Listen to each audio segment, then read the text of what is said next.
Hello, I'm Dave Turner, Executive Vice President of ENCO Systems, and I would like to welcome you to an overview of the ENCO ClipFire. In its basic offering, ClipFire is an extremely capable video server and playout system.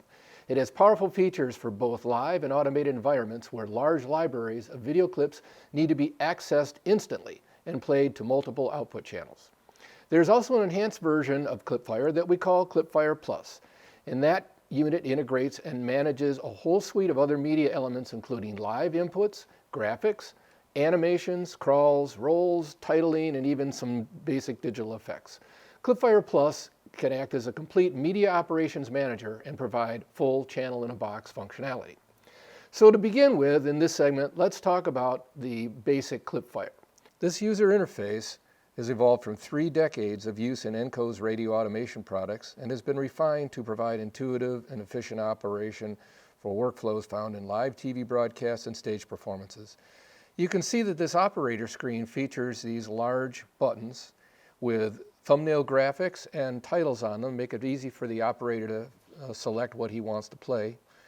This is also perfect for touchscreen operation because the buttons are so large. Right now you can see my arrow from the mouse here over Pitbull, and I can click on it and stop it.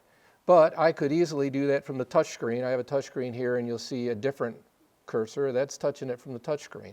So the nice large buttons are very nice for touchscreen operation. And there are multiple pages of these. There are 48 buttons on this page, and they're 8 columns wide, 6 rows high. But there are multiple pages. There are up to 10 different pages, giving you 480 cuts available. And you can see I can call up a page selector and then go directly to a particular page. Or I can step from page to page with the previous and next buttons at the bottom of the page. So here we go to, a couple of pages, or here I can select from, a different page over here. So it's very simple to utilize these buttons. In order to put something on a button that doesn't already exist, I need to access my library module. There's a couple ways to do that. I can get a full screen module by hitting Alt-L for library on the keyboard, and that brings up this library screen, which has all the ability to search and sort and find the elements that you want. You have multiple categories, which are also displayed here. We call them groups. These are user definable and you can have as many as you want. But for instance, I'm selected in the news group right now, and you can see that I have various news cuts in here. All I need to do is grab one, say this major spring snowstorm, drag it down to the button, and there it is. And I can immediately play it. And as I play it, you'll see some other features of this main screen. And that is, we have a video viewer panel down the left side here. That includes a program output and a preview output. If I were to audition something, like I had the library up previously, I'll go ahead and bring that library up again. If I wanted to look at something before I put it onto a button, I can hit the player in the library and preview the element over here. And there is also more to the previewer because it has edit features as well. I can go into an editing function, which gives me the ability to scrub through a file, set new head and tail points if necessary, grab a different thumbnail for it. So a lot of interesting things that can be done in conjunction with the library, even while I am playing other things on air, as you see going on here. So it's also a very configurable interface. When I close up some of these things, I'll show you. Right now, I am set up to be utilizing just a single panel of buttons here, and I have one video output and a previewer that is showing on the left-hand side. But if I go to my setup screen here, I have the ability to build different user profiles. We call them user setup files. And this can completely change the character of the machine. All of the modules that you see can be sized. I can drag and I can change the size and position of these things. But if I want to store everything and be able to return to it, I create a user setup file. And so I have these various files stored in here. So let's do something that's a little bit different. Like say I don't need the video player. I have a video screen external that I'm watching. I can go into a ClipFire mode that goes full screen. And so now I'm not wasting real estate for that video player. I have all the same features. I have the same page buttons that let me select different things. I also have the same channel assignments, but I'm not wasting the real estate to display the viewer product. But if I want even more, let's go back to my setup screen here, and I'm going to select something that gives us 4 different output channels. So here's an arrangement that has 4 different output panels, and you'll see that I've squeezed these up. So I'm really not interested in the preview or the edit features here. I'm more using real estate to maximize the ability to play to and monitor 4 independent outputs. And I also can assign various columns of my playback panel to different outputs. You'll see these 2 are going to output 1, these 2 are going to 2 and 3 and 4, and so on. And I can play all of these things simultaneously and independently. And there's features that can play loops in here. These can be stills. These can be just about any kind of video and or audio component that you want. So there's an amazing amount of flexibility here. And I'll stop those all, and let's take a look at one more configuration. Say I wanted to arrange them differently. Let's just take those 4 same channels and we'll stack them vertically instead. So now loading that, you'll see that I have the same pages of things to play over here, but now my 4 program outputs are arranged this way, and I still can play multiple things on multiple channels. So very, very powerful, very flexible. So now you can see that the operation is very straightforward. It's just drag and drop and press and play. But to get there, we need to build up a library of assets to use. It supports a multitude of formats and codecs, as you can see in this document. And for a closer look, you can download this list from a URL we will provide at the end of this video. Now with that said, let's answer the question, how do you get these assets into ClipFire? Well, this process can be manual, automatic, or both. The manual process is straightforward drag and drop. First, you need to open an Explorer window. So I'm going to minimize my video panel here and go over to my sample video folder and open it up. And here's various elements I would like to get into the system. Now I need to expose the library module. Again, I'm going to do the Alt-L on the keyboard. And then all I need to do is drag an element into the library. So for instance, I'll go to my ENCO imaging here, and since I have my news group opened up, let's say I want to put the economy news bumper into the library. I just drag it and let go, and now I get this pop-up that lets me put metadata associated with this element into the library. So there's lots of options here, but basically the simplest thing is to just pick the next available element, which means it'll find the next available cut number and put it in the library under that with a title based on the file name of the file.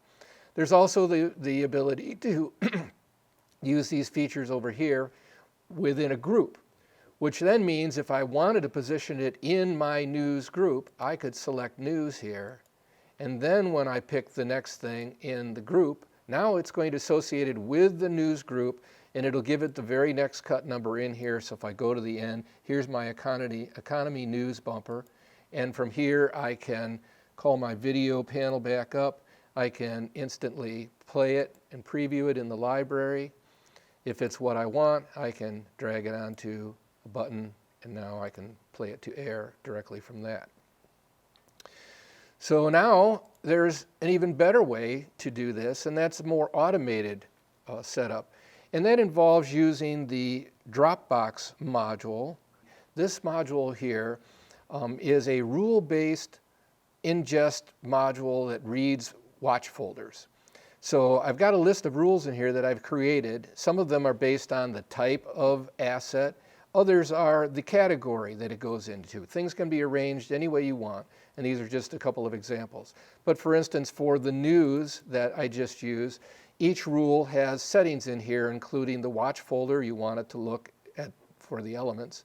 And then various details about what the cut range is that we'll utilize, and the location of the database and the location of the actual asset. So quite a few things that you can dial in here, including you can have this email people on success, or if it fails, or it's very set up to monitor this from external admin people to make sure that things are working properly. But in its most basic sense, it just follows the rules, looking in the various watch folders, and then finds something that matches a rule and brings it into the system. So while this is running, I can have this running on screen, or it can be in the background. It usually has to be, it's minimized down on the taskbar, and you would bring it up. So now if I want to do a similar thing, let's do the breaking news bump over here.